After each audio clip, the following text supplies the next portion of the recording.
বর্তমানে বাংলাদেশে নেট চালু হওয়ার কারণে যে সকল ভাই বোনেরা অনেক আনন্দ, অনেক উৎসাহিত। আরে বাবারে! যেমন ৬ মাস সাদের দেশে ছিলেন, এখন বাংলাদেশে ল্যান্ড করছেন। কেমন আছেন? এই সেই এটা সেটা পুশ করতেছেন। আপনার কাছে আমার প্রশ্ন ভাই, একবার কি মনে হয় না দেশের ভিতরে যে ৬০০-৭০০ মানুষ মেরে ফেলছে, ৬০০-৭০০ মানুষ যে মেরে ফেলছে ছাত্রছাত্রী, আওয়ামী লীগ, বিএনপি, জামাত, শিবির যেটাই হোক না কেন, নেট বন্ধ করে যে এগুলারে মারছে, একবার কি চিন্তা হয় না ভাই, এটা কি হইলো দেশের ভিতরে?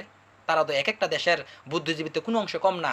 তারা যদি বেঁচে থাকতো, কোটার জন্য আন্দোলন করলো, ৬০০-৭০০ মানুষ মারলো এবং কোটা ফিরাই দিল। এই মানুষ জেনে মারলো, এটা কি হইলো? এটার দায়ভার কে নিব? মানুষ মারছে। কেরে তারা যদি পুলিশ প্রশাসন যদি গুলি না করতো, তারা একটা মানুষও মরতো না। তারা গুলি করছে, মানুষ মরছে এবং তারা মানুষরে মারছে। কোটার দরকার নাই, মানুষ ফিরাই দোক। কোটা ১০০ থেকে ১০০% নাতিপুতিরে দিয়া দোক। আর এই যে ৬০০-৭০০ মানুষ মারা গেছে, তারা বাপ মার কাছে তারা ফিরাই দোক।